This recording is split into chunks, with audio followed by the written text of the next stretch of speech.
So, hi everyone, I welcome you all to the another lecture of this series. Let's talk about amino acids today, which are the building blocks of the proteins. Yeah. So, as we know that these amino acids, they are the building blocks of proteins. That means they are the monomeric unit of proteins. So, since when they are the monomeric units of proteins, that means proteins will be composed of a number of amino acids. See, these are the amino acids. These may be same, these may be different, but together they are linked with the peptide bond. All right. So that means these entities, these units, they are the amino acid. And when the proteins, they are completely hydrolyzed, they are completely broken down into smaller units, we get the L amino acids. We get the L amino acids. L means levorotatory. All right. This we will understand a little bit later. So let us move on to the structure of amino acids. If we see the typical structure of amino acid, all right. So it has the carboxyl group at one end. Here you can see this is the carboxyl group. This carboxyl group is at one end, this one, and on the other end, there is amino group. Here you can see on the other end, there is amino group. This one is the amino group, and you can see that both the groups, the carboxyl group and the amino group, they are attached to the alpha carbon atom. Now, what is alpha carbon atom? The alpha carbon atom is the carbon atom which is next to the functional group. So this is the typical structure of amino acid. Here you can see one carboxyl group, one amino acid, and one is the R group, or we can say one is the side chain, and the side chain will be variable in different amino acid. The side chain can be aromatic, the side chain can be alkyl group, the side chain can be sulfur containing group, and this also serves as the basis of classification, which we will come across later. Okay, so let's see now. The basic structure remains the same. The carbon atom remains the same, the carboxyl group remains the same, and the amino group remains the same. Now, what makes one amino acid differ from the another amino acid is the R group or the side chain. Okay, the R group or the side chain makes one amino acid different from the another. So now let us see, this is the simplest amino acid known as glycine. Here, what you see is, see, the R group is replaced by H. So it is also known as the simplest amino acid. Simplest amino acid. So all the groups you can see, they are same. All the groups, they are same. Okay. But difference is in R group. Chalo ji. Next. So we already know that most of the biological significant amino acids, they are the alpha amino acids. They are the alpha amino acids. Now, what is alpha amino acid? See, when both the groups, whether the carboxylic group and the amino group, they are attached to the same carbon atom, okay, which is adjacent to the functional group carboxylic group. This kind of amino acids are known as alpha amino acid. So this is the typical example of alpha amino acid. Now here in the second structure, you see that this is the functional group. This is the functional group COOH, and the carbon adjacent to the functional group is alpha carbon atom, and second, the next carbon atom from the alpha carbon atom, it comes the beta carbon atom. So here you can see the carboxylic group is attached to the alpha carbon atom, but the amino group is attached to the beta carbon atom. So these are beta amino acids. Okay, so now if the amino group is attached to the Gamma carbon atom. Let's see. Here is the carboxylic group. The adjacent carbon from the carboxylic group is the alpha carbon atom. Next to it is the beta, and next to it lies the gamma carbon atom. So here at the gamma carbon atom, the amino group is attached. So it is known as gamma amino acid. Okay, so but whenever it comes to biologically significant amino acids that are being synthesized within us, then we directly say that they are the alpha amino acid. Okay, now see, most of the living organisms in general, they contains the 20 amino acids. Okay, so all the proteins, they are made up of repetitive sequence of 20 amino acids. Now let us see how we represent the amino acids. So usually the amino acids, they are represented by a three letter or a single letter symbol, whether the letter is a three letter symbol or it is a single letter symbol.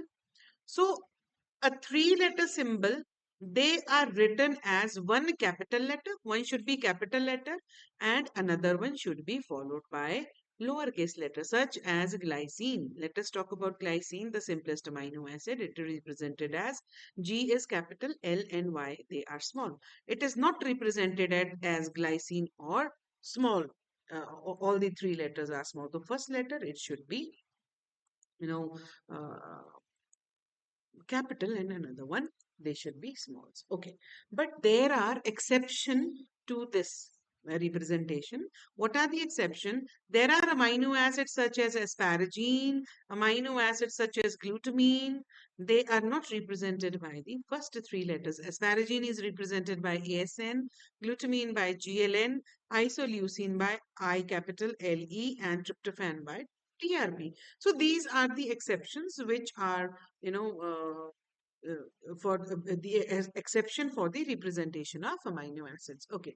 So now one letter symbol is also in use, which we will study later on in the structures. See, let us see. Here are the structures. The amino acid glycine. Okay. So here you can see this is alpha amino acid. Why this is alpha amino acid? Because both the groups, they are attached to the same carbon atom, and this is the R group. So all these amino acid, let's see, glycine, alanine, valine, leucine, isoleucine, they vary in their R group. The basic structure of the, which depicts the amino acid, it remains the same. Here, this one is same. Difference is in our group. Again, this one is same. The carboxylic group, the amino group, it is same. So two amino acids, as I previously told you, they differ in the R group. Here also, everywhere. Okay, so they differ in the R group. The difference lies only in R group, which is also known as a side chain. So these are the structures of the amino acids. Glycine represented by G. These are the three letter symbols. They are the one letter symbols. Glycine, alanine, valine, leucine, isoleucine, proline, phenylalanine, methionine, tryptophan. So now here you can easily see that they differ only in the R group. This is the R group. This is also the R group. R group. So the difference lies only in R group. Okay. So again, the amino acids serine, cysteine, threonine, asparagine, glutamine, and tyrosine. Now, aspartic acid, glutamic acid, histidine, arginine, and lysine. Now, let us understand the configuration of amino acid. That means the arrangement of groups or atoms around the carbon atom. Okay. So, amino acid has a typical behavior of showing the chirality. Chirality means asymmetry. So there are amino acid. Most of the amino acids, they have a chiral carbon atom. Okay. So here, if I see this amino acid, this I circle.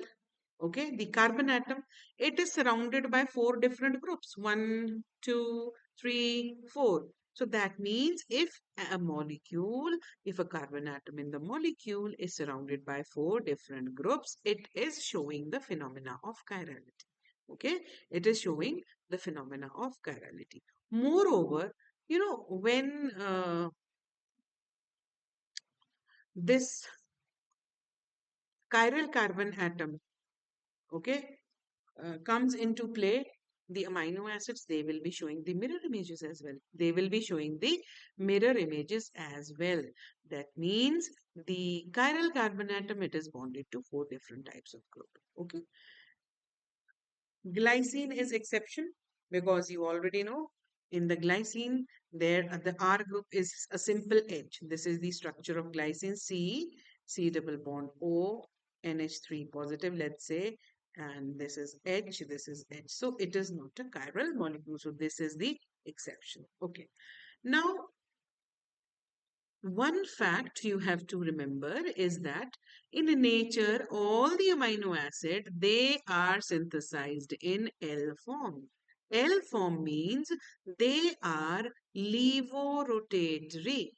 They are levorotatory. What does levorotatory means? It will rotate the plane of polarized light towards the left. Okay, so it is the levorotatory. Now in case of alpha amino acids, the configuration at alpha carbon atom, it is compared to the configuration of D and L glyceraldehyde. Okay, so how, if there is any molecule, how we designate whether the molecule is showing the D form or it is showing the L form? Okay, we are taking the molecule of glyceraldehyde as a standard. Now let's have a look on this molecule of glyceraldehyde. Here you can see this is the first carbon atom, this is the second carbon atom, and this is the third carbon atom. Now we will visualize this from the third last carbon atom. Now if we see the carbon atom previous to the last carbon atom, please ध्यान दीजिएगा, है ना? The carbon atom which is previous from the last carbon atom, if in its configuration the H lies on the right side, the H lies on the right side and OH lies on the left side, the conformation is L. The conformation is L. Okay, but if I draw the structure of glyceraldehyde like this, here I am going to draw the structure of glyceraldehyde. Let's have a look. Something went wrong, just a second. I'm going to draw the the diglyceraldehyde molecule here. Just have a look. Okay, so diglyceraldehyde goes like this. It's CHO, COH and H. CH2OH. So now whether we are comparing the carbohydrates, whether we are comparing the amino acids, we will be taking the configuration of glyceraldehyde into mind. So here the H is on the right hand side, OH is on the left hand side, the configuration is L. Okay, now here the OH in this diglyceraldehyde, it is on the right hand side. So हम ऊपर से नहीं देखेंगे, हम नीचे वाले portion से देखेंगे, and the H is on the left hand side. So this is the diglyceraldehyde. So now if we compare the configuration of L amino acids, we clearly see the difference that in L amino acid, the H lies on the right hand side and the amino group on the left hand side. Again, the H lies on the right hand side, the amino group on the left hand side, H lies on the right hand side, amino group on the left hand side. So what is this? This is L amino acid. This is L amino acid. Now the in nature, all the amino acids, they are synthesized in L form, which is the levorotatory form. So amino acids are, interesting topics. So there is a lot to cover. We will be continuing the classification of amino acids in next lecture. Thank you so much. Stay tuned.